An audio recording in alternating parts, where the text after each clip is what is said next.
काय परिणाम मी दैनिक पुण्यनगरीला रिपोर्ट म्हणून अमरावती जिल्ह्यात काम करतो. गेल्या 3 वर्षापासून मी पुण्यनगरीसोबत जोडलेला आहे. आणि आपल्या जे अमरावती जिल्ह्याची काही ऐतिहासिक पार्श्वभूमी वगैरे अमरावती जिल्हा हा एक संतांचा जिल्हा म्हणून ओळखला जातो. अमरावतीमध्ये संत गाडगे महाराज, तुकडोजी महाराज यांची परंपरा लाभलेली आहे आणि अमरावतीला पौराणिक पण महत्व आहे.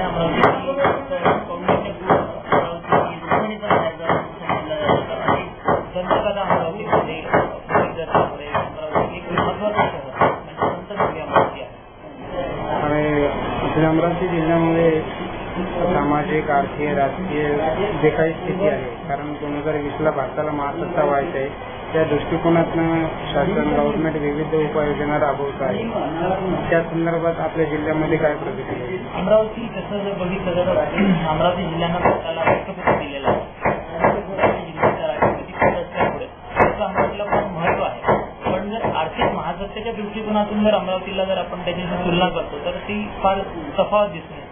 अमरावतीमध्ये पाहिजे तसं डेव्हलपमेंट अजूनही नाही. एकंदरीत जिल्ह्याचा जर विचार करता अमरावतीमध्ये मेळघाटाचे कुपोषण अजून नष्ट झालेलं नाही. शेतकरी आत्महत्येचा प्रश्न अजूनही कसं झाला. मोठमोठे उद्योग अजून सध्या प्रस्तावित आहेत, अजून काही पूर्ण झालेले नाही. 2020 म्हणजे 2020 जर आपण विचार करतो तर हा प्रोजेक्ट जो आहे हा खूप जवळ येऊन ठेपलेला आहे. त्यामुळे प्रगती ही पाहिजे ही झपाट्यानं वाढणारी असली पाहिजे.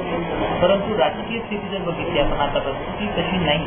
आणि बाकीचे इश्यूज तर म्हणजे अमरावती एक बॅकवर्ड सिटी म्हणून अजूनही गणल्या जाते.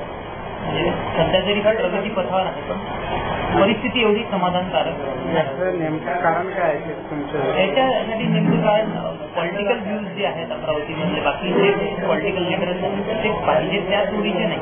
अमरावतीतले प्रश्न जागतिक लेवलवर मांडण्यासाठी हे इथले लोकप्रतिनिधी समर्थन नाही माझं तसं. आणि असे कोणते प्रश्न आहेत की जे लोकप्रतिनिधी लोकसभेत किंवा विधानसभेत मांडत नाहीत की जे महत्वाचे प्रश्न आहेत आपल्या दृष्टिकोनातून? अमरावतीमध्ये प्रश्न मांडले जाते पण त्या प्रश्नाचा पाठपुरावा केला जात नाही हा आमचा महत्वाचा प्रश्न कोणता एखादा? शेतकरी आत्महत्येच्या संदर्भातला जर प्रश्न धरला की जो आज सगळ्यात जास्त भीड अमरावतीला लागलेली आहे.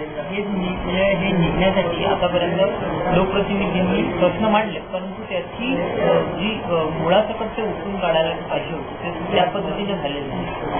आपण एक पुण्यनगरी वृत्तपत्र म्हणून आपली भूमिका काय राहिली याच्यावर? आम्ही पुण्यनगरीच्या माध्यमातून शेतकरी आत्महत्येचा विषय प्रत्येक वेळी लावून होता. शिवाय अमरावतीमध्ये कुपोषणाच्या संदर्भात आम्ही वारंवार लिखाण करतो. या संदर्भात हेच आम्ही काम किंवा बाकीच्या ज्या समस्या आहेत त्या आम्ही उजागर करण्याचं काम पुण्यनगरीच्या माध्यमातून करतो. ठीक आहे सर, थँक्यू.